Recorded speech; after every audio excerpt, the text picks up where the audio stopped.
সকাল থেকেই জয়পুরহাটের কালাই উপজেলার পাঁচগ্রাম সরকারি প্রাথমিক বিদ্যালয়ে ভিড় করতে থাকেন বিভিন্ন বয়সী নারী পুরুষ। এলাকায় মাইকে প্রচার শুনে বিদ্যালয় প্রাঙ্গণে এসেছেন বিনামূল্যে চোখের চিকিৎসা সেবা নিতে। চক্ষু চিকিৎসা হবে এখানে শোনার পরে এখানে যাচ্ছি, আমার স্ত্রী নিয়ে চলে আসছি। আমার চোখে ব্যথা করে এবং আমার বাচ্চার চোখ দিয়ে পানি ঝরে, সেজন্য আমি এসেছি এখানে। বিনামূল্যে চিকিৎসা দিচ্ছে চক্ষু, তাই জন্য আমরা প্রাইমারি স্কুলে চিকিৎসা নেওয়ার জন্য আসছি।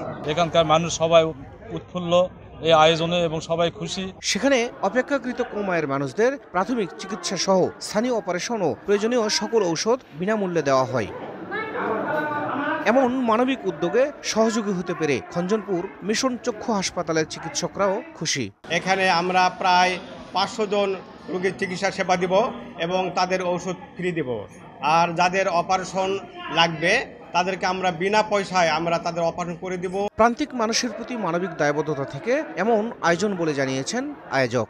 যতটুকু আমাদের সাধ্য সেই সাধ্যকে কাজে লাগে মানুষের কল্যাণে কাজ করা, মানুষের মন জয় করা বিএনপির কাজ।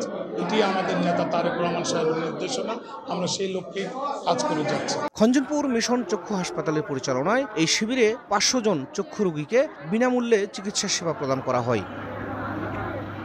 শাহিদুল ইসলাম সবুজ, সময় সংবাদ, জয়পুরহাট।